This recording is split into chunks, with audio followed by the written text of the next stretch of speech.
नमस्कार. आजच्या या विश्लेषणात सर्वांचं स्वागत आहे. आज आपण 2026-27 या शैक्षणिक वर्षासाठीच्या बहुचर्चित अशा 11वीच्या ऑनलाईन प्रवेश प्रक्रियेच्या म्हणजेच FYJC ॲडमिशनच्या पहिल्या फेरीची सविस्तर रूपरेषा पाहणार आहोत. ॲडमिशन म्हटलं की नियम, तारखा आणि त्यामुळे होणारा गोंधळ याने थोडं टेन्शन येतच, बरोबर? पण अजिबात काळजी करू नका, कारण आज आपण ही संपूर्ण प्रक्रिया अगदी सोप्या आणि स्पष्ट शब्दात समजून घेणार आहोत. चला तर मग लगेच सुरुवात करूया. आता 11,36,650. होय, तुम्ही बरोबर ऐकलत. 22 मे 2026 पर्यंत 11वीच्या प्रवेशासाठी नोंदणी केलेल्या विद्यार्थ्यांचा हा अधिकृत आकडा आहे. हा आकडाच सांगतोय की ह्या वर्षीची स्पर्धा किती मोठी आहे. एवढ्या मोठ्या संख्येमुळे विद्यार्थी आणि पालकांमध्ये थोडी धाकधूक असणं अगदी साहजिकच आहे. म्हणूनच आपल्याकडे अचूक आणि योग्य माहिती असणं हे आता सर्वात महत्त्वाचं ठरतं. आणि म्हणूनच आपण कुठल्याही अफवांवर विश्वास ठेवणार नाही. आपल्याकडे आहे शिक्षण संचालक डॉक्टर महेश पालकर यांच्या स्वाक्षरीने जारी झालेली ही अगदी अधिकृत सूचना. याच डॉक्युमेंटच्या आधारे आपण प्रवेश प्रक्रियेच्या सुधारित वेळापत्रकाचा वेध घेणार आहोत. म्हणजे इथून पुढे मिळणारी प्रत्येक माहिती 100% अधिकृत आणि विश्वसनीय असेल. तर आजच्या विश्लेषणाची ही थोडक्यात रूपरेषा असेल. आपण पाहणार आहोत महत्त्वाची मुदतवाढ, कॅप आणि कोटा प्रक्रिया, प्रवेश यादीचे वेळापत्रक, प्रवेश कसा निश्चित करायचा आणि शेवटी पुढील फेऱ्यांची तयारी.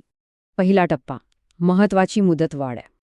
हा आत्तापर्यंतचा सर्वात तातडीचा आणि महत्त्वाचा अपडेट आहे. ज्यांनी अजूनही आपला अर्ज पूर्ण केलेला नाही त्यांच्यासाठी हा एक खूप मोठा दिलासा आहे. नियमित फेरी 1ची प्रक्रिया आधी 23 मे रोजी संपणार होती, पण आता तिला मुदतवाढ देण्यात आली आहे.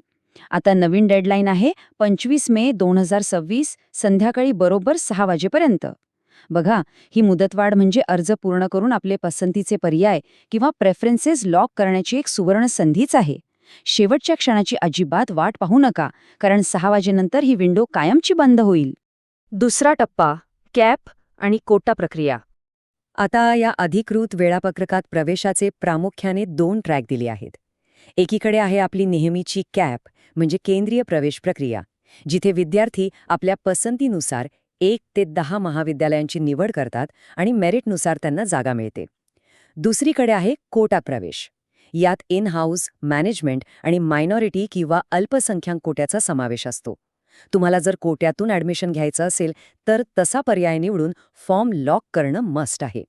लक्षात ठेवा, दोन्ही प्रक्रियांसाठी अर्ज लॉक करणं हीच तुमची पहिली आणि सगळ्यात महत्त्वाची पायरी आहे. तिसरा टप्पा, प्रवेश यादीचे वेळापत्रक.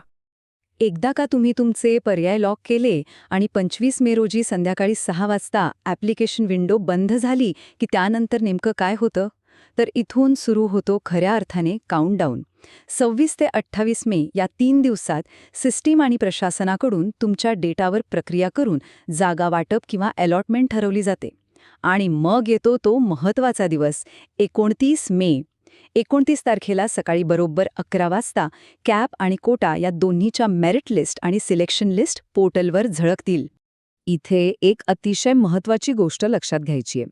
29 मे रोजी तुम्हाला सिस्टमकडून SMS तर येईलच, पण फक्त SMSवर विसंबून राहू नका. स्वतः अधिकृत पोर्टलवर लॉग इन करून तुमचं अलॉटमेंट स्टेटस नक्की तपासा. तुम्हाला कोणत्या कॉलेजमध्ये जागा मिळाली आहे किंवा कोटा यादीत तुमचं नाव आहे की नाही हे तिथेच तुम्हाला सर्वात अचूकपणे समजेल. चौथा टप्पा, प्रवेश निश्चित करणे. लिस्टमध्ये नाव झळकल्यानंतरचा हा सगळ्यात ॲक्शन ओरिएंटेड टप्पा आहे. 29 मे दुपारी 1 वाजल्यापासून ते 3 जून संध्याकाळी 6 वाजेपर्यंत तुम्हाला या 4 महत्त्वाच्या गोष्टी करायच्या आहेत.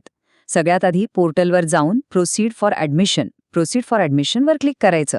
त्यानंतर तुम्हाला ज्या कॉलेजमध्ये जागा मिळाली आहे तिथे प्रत्यक्ष जाऊन तुमची सर्व डॉक्युमेंट्स व्हेरीफाय करून घ्यायचेत आणि शेवटी त्यांची फी भरायची आहे. हे सगळं केल्यावरच तुमची ॲडमिशन पक्की होईल, बरं का? आणि हे कॅप आणि कोटा या दोन्ही प्रक्रियांसाठी लागू आहे. अर्थात प्रत्येकाला मिळालेलंच कॉलेज आवडेल असं नाही. म्हणूनच या ठराविक वेळेत तुमच्याकडे काही अधिकारही असतात. प्रवेश घ्यायचा असेल तर तुम्ही प्रोसीड करू शकता. पण समजा ते कॉलेज तुम्हाला नको असेल तर तुम्ही अधिकृतपणे तो प्रवेश नाकारू शकता किंवा रिफ्यूज करू शकता. याशिवाय घेतलेला प्रवेश याच वेळेत रद्द म्हणजेच कॅन्सल करण्याचाही पर्याय तुमच्याकडे असतो. पण हे सगळे निर्णय अगदी विचारपूर्वक घ्या, घाई अजिबात करू नका. 5वा आणि शेवटचा टप्पा, पुढील फेऱ्यांची तयारी. जर पहिल्या फेरीत तुमचं काम झालं नाही तर अजिबात पॅनिक होऊ नका, कारण सिस्टम लगेच दुसऱ्या फेरीसाठी सज्ज होते. 3 जूनला पहिल्या फेरीचे प्रवेश थांबल्यावर 4 तारखेला सर्व कॉलेजेस त्यांचं प्रशासकीय कामकाज उरकतील. त्यानंतर 5 जून रोजी संध्याकाळी 6 वाजता राऊंड 2 म्हणजेच दुसऱ्या फेरीचं अधिकृत वेळापत्रक जाहीर होईल. आणि यापुढची सर्वात महत्त्वाची वेळ म्हणजे 6 जून सकाळी 11 वाजता. या वेळेला पहिल्या फेरीनंतर कॉलेजेसमध्ये नक्की किती जागा रिक्त राहिल्या आहेत याची संपूर्ण माहिती पोर्टलवर उपलब्ध होईल. इथून सिस्टम पुढच्या फेरीसाठी पूर्णपणे रिसेट होते. आता ह्या सगळ्या प्रक्रियेत जर तुम्हाला काही तांत्रिक अडचण आलीच तर त्यासाठी ह्या अधिकृत सूचनेतच हे संपर्क तपशील दिले आहेत. पोर्टलला सतत भेट देत राहा आणि जर काही शंका असेल तर या हेल्पलाईन नंबरवर किंवा ईमेल आयडीवर संपर्क साधायला अजिबात संकोच करू नका. नेहमी अधिकृत ठिकाणाहूनच सपोर्ट मिळवा. जाता जाता एक महत्त्वाचा प्रश्न.